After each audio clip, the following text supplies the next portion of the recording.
like my prayer life changed when I quit entering prayer trying to work towards some outcome.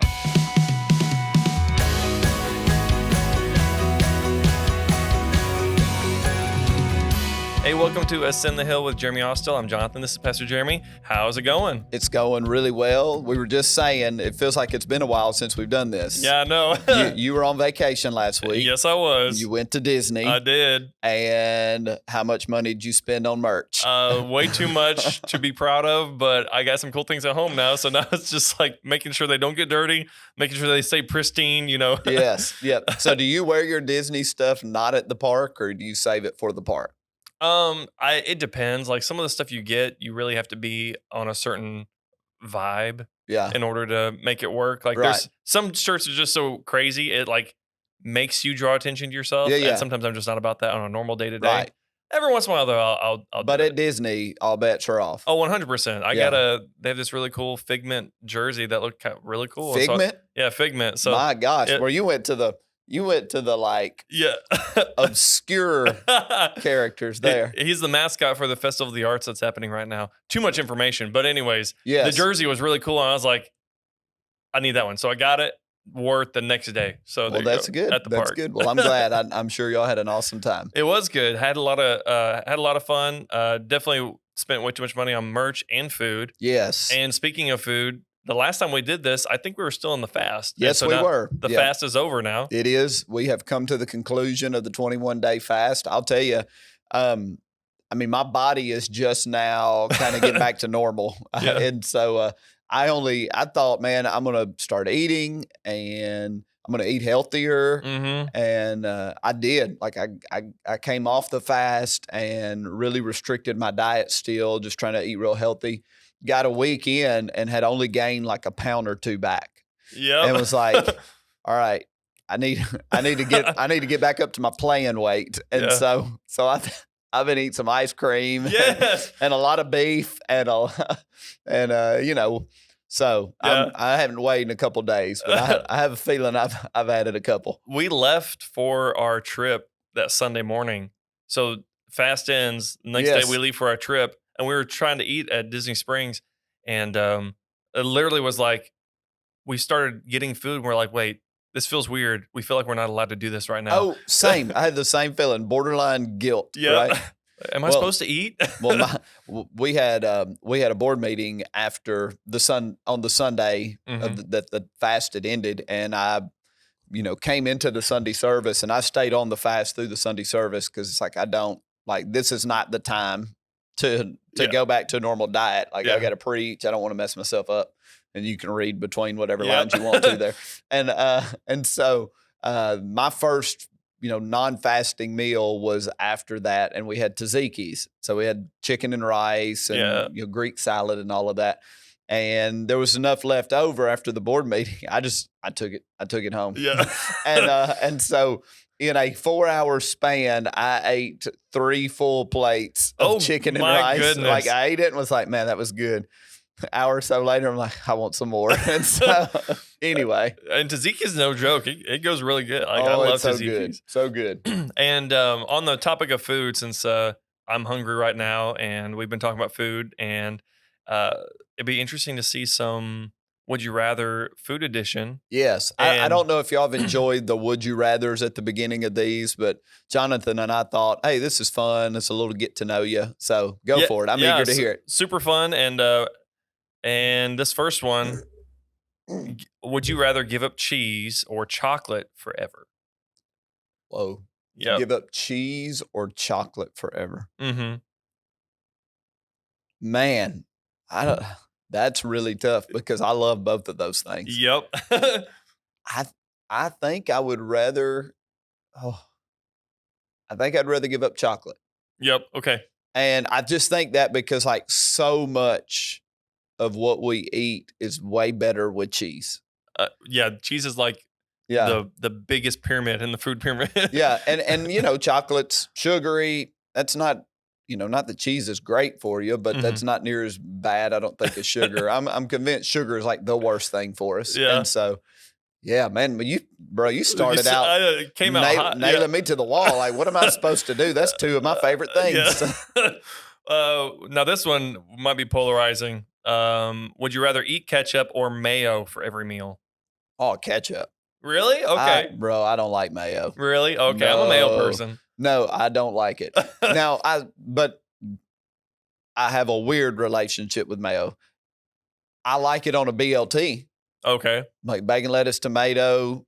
For whatever reason, I like it there. Mm-hmm. But like mayo on a burger, Really? like Okay. I really on a BLT is about the only way I like it. Now, if people like make stuff and mayo's in it, and I'm Mhm. not like, I don't know it, I'm not going to be So worked you're a up chicken about that. salad person? I do. Okay. And Yeah. so there you go. So it is just basically like, don't show me that jar. Yeah. But if you need to use it, go ahead. Oh my I like gosh. ketchup, man. Some of my favorite ketchup, I don't know if they still have it, is at the Southern in Nashville. Okay. And they have this spicy ketchup that is ridiculously good. Really? I hope they still have it. I haven't been there in 2 or 3 years. So, yep. Oh, so good. Oh my gosh. The next one: eat pizza for breakfast every morning or pancakes for dinner every night. Oh, pizza for breakfast. Yep, okay. I like pancakes. Mm-hmm. Cracker Barrel pancakes are the standard, by the way. I like, or maybe their syrup's the standard. Their Yeah. syrup is ridiculously good.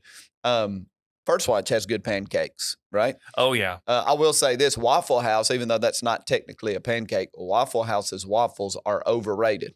Oh yeah. But I like Waffle House. Yep. But their waffles are, it's like y'all named Waffle House, and this thing comes out like spongy and flat. Yeah, it is pretty thin too. Anyway, all that said, sorry, I didn't mean to blaspheme against Waffle House. But I love pizza.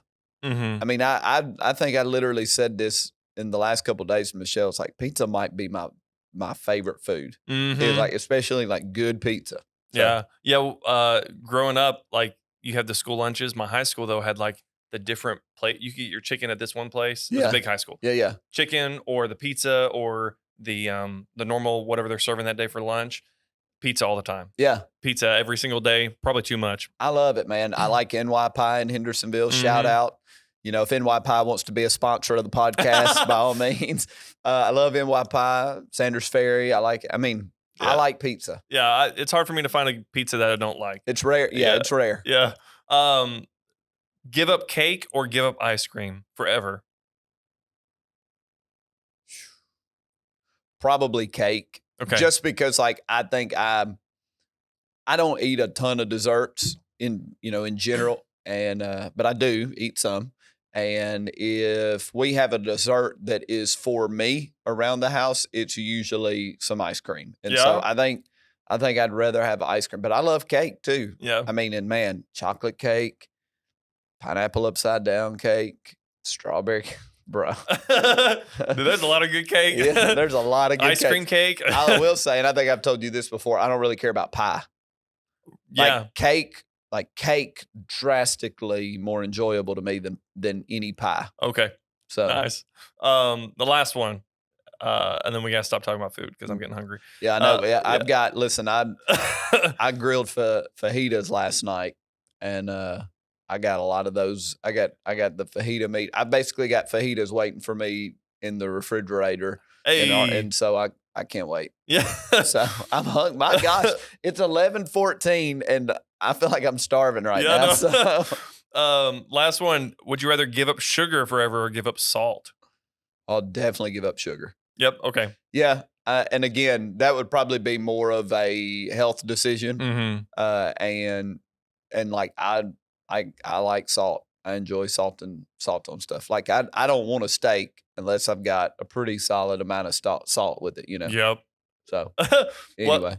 Well, keeping in the vein of hunger, we were talking about spiritual hunger. Bro, you on Sunday. segued it. You set that up. That was a strategic. Would you rather? We're talking all about food, and today is about spiritual food because on Sunday we were talking about being a spiritually hungry people. Yes. In our series, We Are, and it is. You mentioned it on Sunday. I think it kind of encapsulates the whole point, even of what we're talking about today. The all the other statements of who we are as a church don't happen unless we are a spiritually hungry people. Absolutely. And if you just go through the list, like we're not a blessed family if we're not hungry for the Lord. Because what is the bond between us as a family if it's not the Lord? Yeah.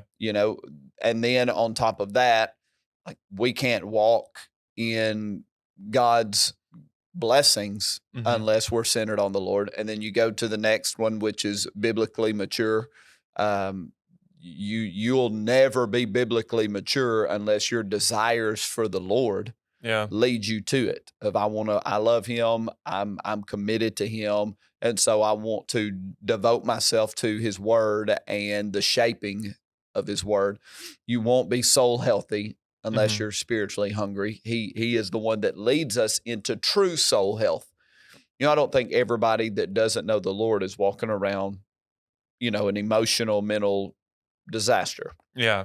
There are plenty of people that we know that don't know the Lord, and they're relatively mentally, emotionally, soul healthy as people. Nevertheless, like we're after something different. We're after a level of soul health that is governed by the Holy Spirit, right? Yeah. And then you'll never be a kingdom builder, or you might start building your own kingdom. If you're not centered on spiritual hunger and desire for the Lord, you'll build a kingdom. It'll be yours. Yeah. And it won't be his. So yeah, for me, this is the anchor value for anything that happens in our church. We want God. We are in pursuit of God, period. Yeah. And, when we're in this pursuit of the Lord, we talked a lot about pursuit in the sermon. Why does it seem like the Lord tends to hide behind that?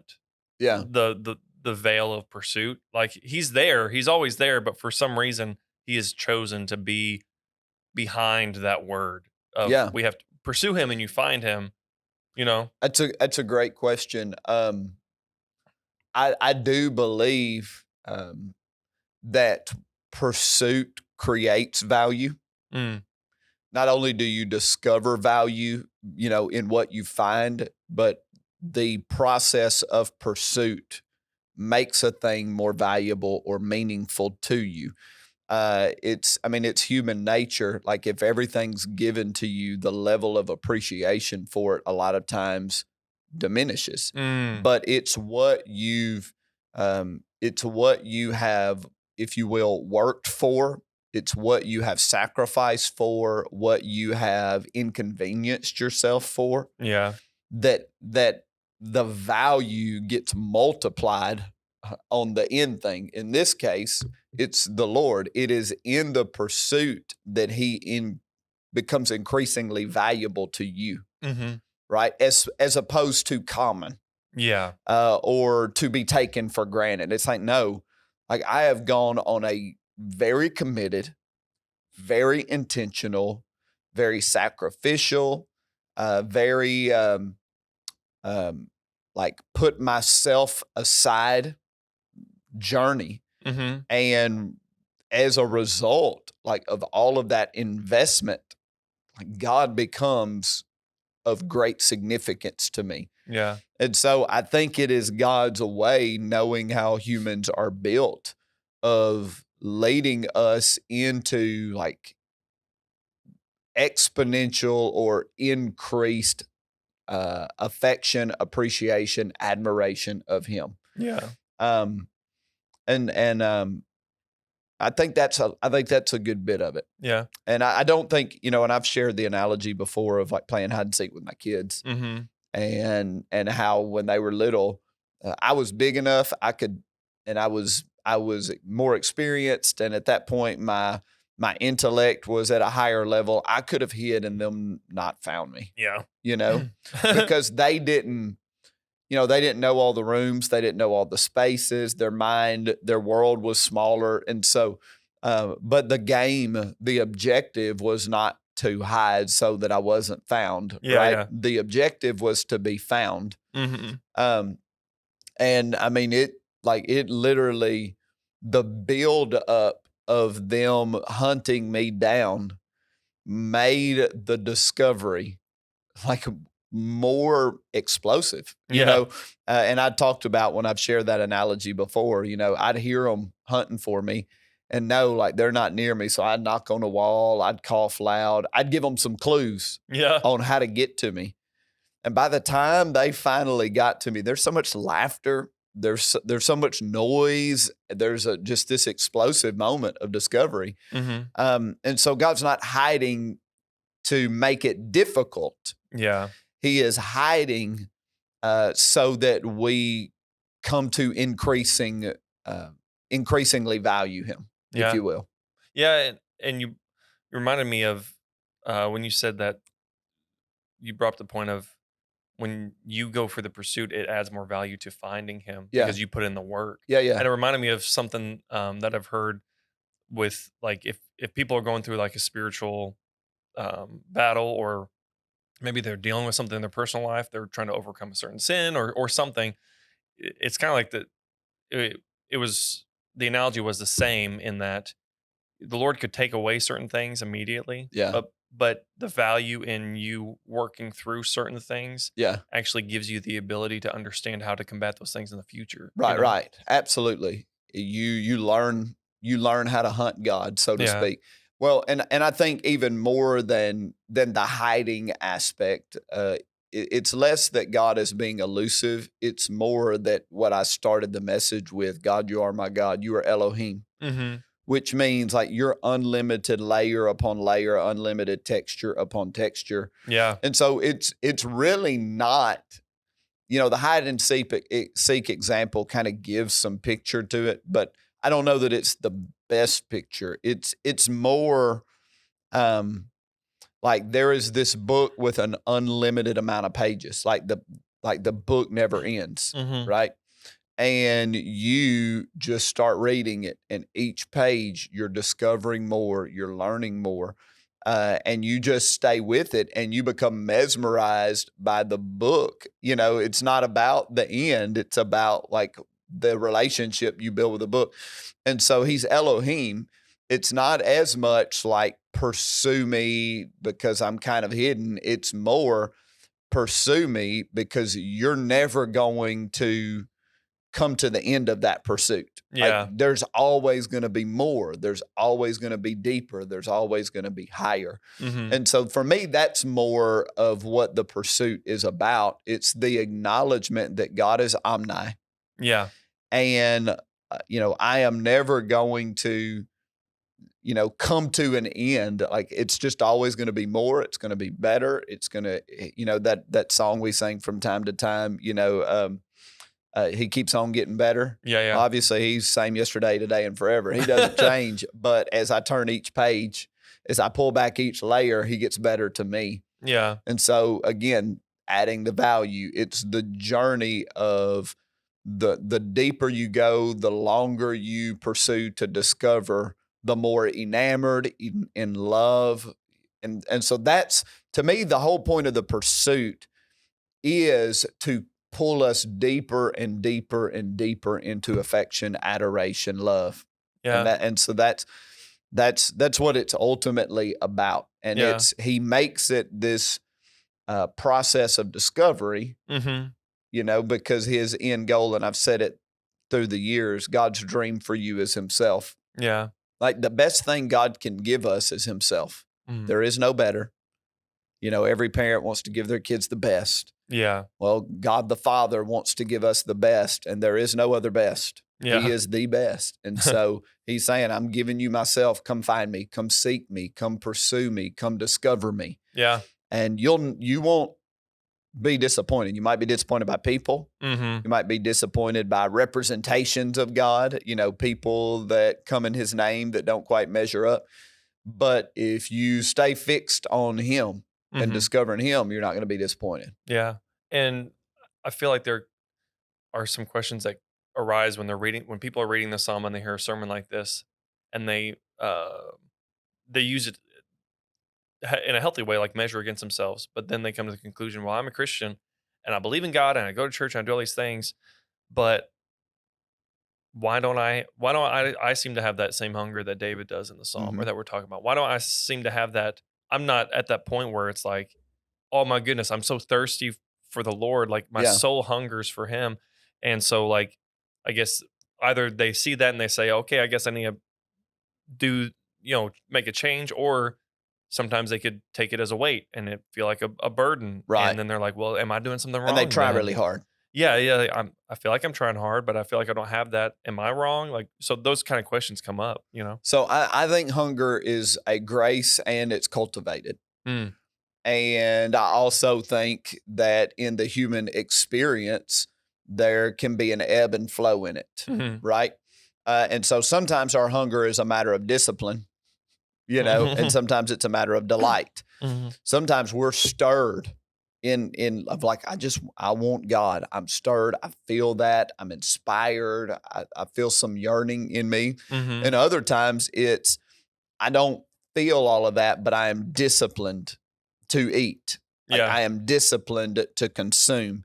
And so for me, I want us to be a people that live with that inspiration of longing for God. That's kind of this thing in us. Yeah. But feel it's equally important that we develop the discipline of discovery.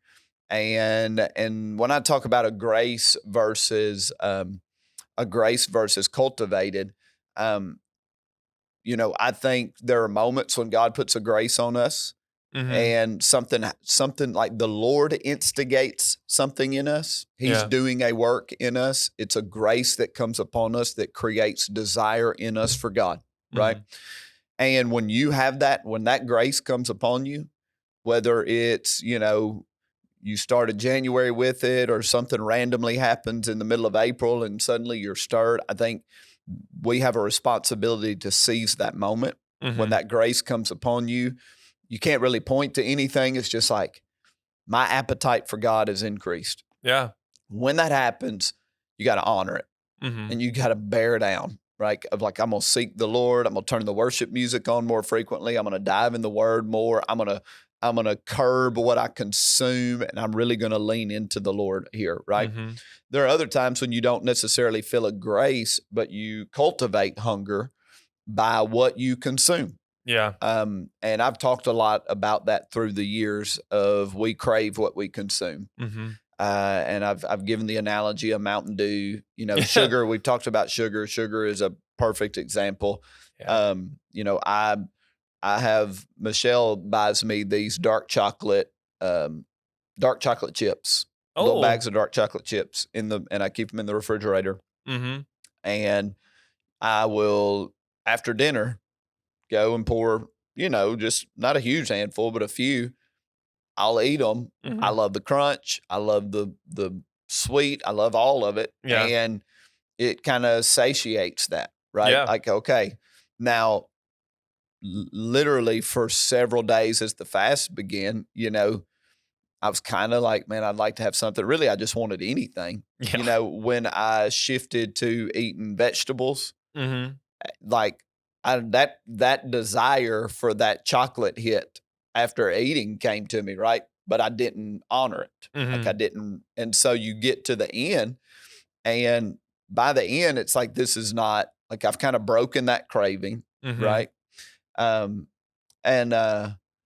so literally was in the office one day last week and had not touched any sugar. And I've got these dark chocolate Dove chocolates in my refrigerator, mm-hmm. that were actually Judy's, and they ended up in my refrigerator. And Judy's my admin, if you don't know. And I took one. I was just having one of those days, and I'm like, I ate that dark chocolate, and it stirred up all the feelings. Yeah. It was like, oh my gosh, this is so good, and it triggered a craving again. Mm-hmm. Right? That's a really kind of silly way of in a real anecdotal way of talking about it. But when it comes to hunger for God, what we consume, mm-hmm. becomes what we crave, yeah. right? And so being disciplined to consume the word, yeah. being disciplined to put on worship music, being disciplined.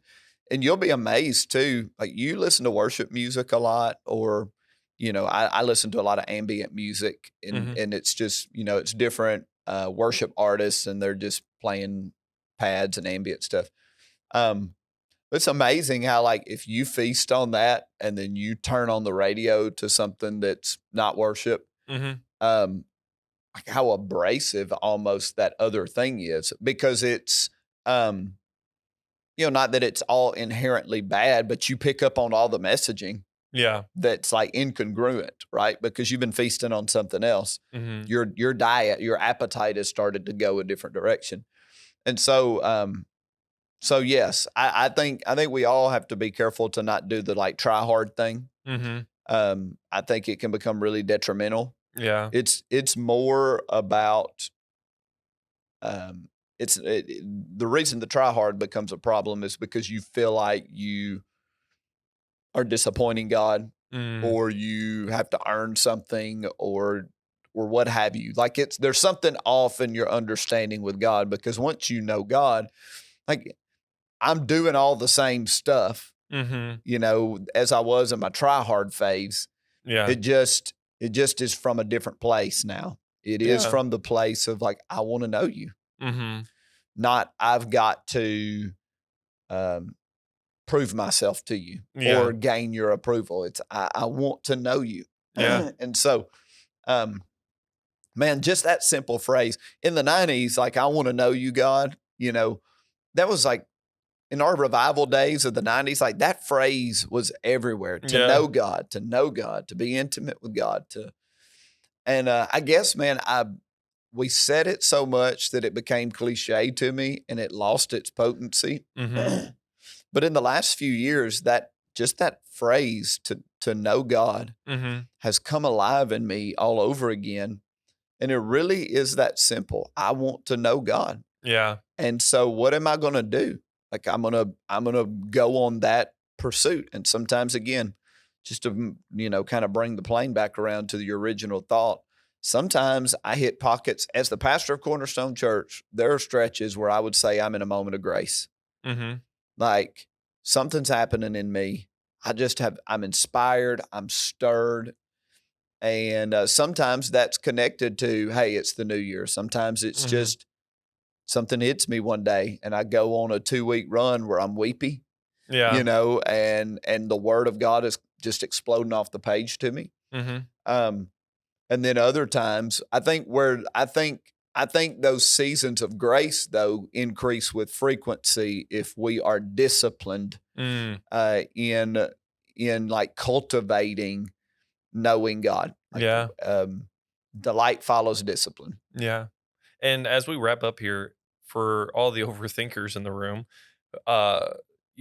people, when they go on this pursuit, they're probably saying the question, well, how do I know when I found him? Very simple question, but people have those kind of thoughts, Yeah. Well, I said it toward the end of the message, like you and I are not really responsible for the finding. Yeah. We're responsible for the seeking. The Lord said in Jeremiah, like, when you seek me, when you search for me with your whole heart, you will find me. The promise is, like, if we do the part of searching, like, he'll take care of the finding. Yeah. Right. And so you kind of have to remove from your mind this expected outcome. Yeah. I've even said through the years, when it comes to prayer, like, my prayer life changed when I quit entering prayer trying to work towards some outcome. Like, I want to feel his presence, or I want to make this connection, or I want to see this happen or change. Like, when I got the revelation that going into prayer was the point. Yeah. Not the outcome. Like, going into prayer was the point. That changed everything. And then the trust that God is working in us and moving in us, and it's a lot of times very difficult for us to see it. Like, we have a hard time seeing what God's doing because we have, I've shared this, man, so much of this is just like life lessons with the Lord that I've learned through the years. It's the adage of grandparents versus parents. You're watching your kid grow. It's harder for you to see it, and then the grandparents see them after 3 or 4 months and are like, oh my goodness, they're huge. Right. Yeah. And so a lot of times we get frustrated because we're looking for certain outcomes instead of just being faithful to the seeking. And so that would be my statement to you, like, quote, how do I know when I find him? When you speak to him, he hears. When you reach for him, he receives. when you draw near to him, he draws near to you. Quit worrying about the outcomes. Stop worrying about finding him, and just be focused on pursuing him. Yeah. And again, because sometimes you're in stretches of pursuit and you don't feel or see a lot happening, but that's not for us to worry about. Yeah. Like, for us, I'm a seeker. Yeah. I am a seeker. And maybe even as you're listening, just need to say that to yourself. I'm a seeker.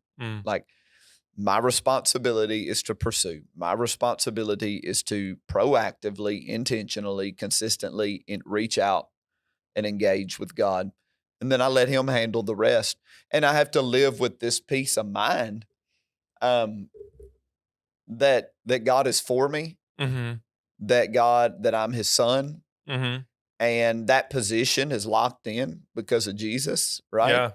And outside of me, outside of me rebelling, outside of me changing course and saying I'm not going to do this, anymore, that he's in this with me. So, and it's a long journey. Like, I think too, we, our microwave, I mean, cliche, but our microwave mentality, in society really hurts us spiritually. Because we want to see change immediately. We want things to happen at a certain pace. Yeah. And I'm like, I've when it comes to me and the Lord, I've learned that creates great frustration. Whereas if I can just go ahead and see it, this is a lifetime in the making. Yeah. And I will not have become everything I'm going to become until I breathe my last. Yeah. And so now I can just settle in for the long journey and I can trust the Lord. Yeah. And I would just say the same to anybody. Like, this is a lifelong pursuit. Settle in. It's going to be all right. Yeah. And now I do want to say there are times like when the pursuit requires passion. There are times when the pursuit requires more volume. Yeah. It does require more exertion. It does require greater expression. And then other times, all that's required is for you to be still. Yeah. And know, the Sabbath, I've been reading in 2 Chronicles, finished it today. And Israel or Judah got taken off to Babylonian exile. And Jeremiah the prophet had prophesied that the land would get its Sabbath. And so for 70 years, the land finally got its Sabbath to rest, So even the Sabbath, the overarching idea of Sabbath, I'm not literally talking about a day off. I'm talking about the overarching principle of rest. There are times when that's a part of the journey. Like, I don't have a lot to say. I don't know what to say. It's not big exertion. I'm just being faithful and I'm resting. I'm sitting with the Lord. So, and there's a million balancing statements that I can make. I'm just going to kind of stop there because I could just keep going. Yeah. Do you have any more questions before we go? No, because I think that the last thing is, we only got through a certain section of that psalm. Yes. We didn't get through the whole thing. So what's coming up this Sunday? Yeah. So we're gonna go back to Psalm 63.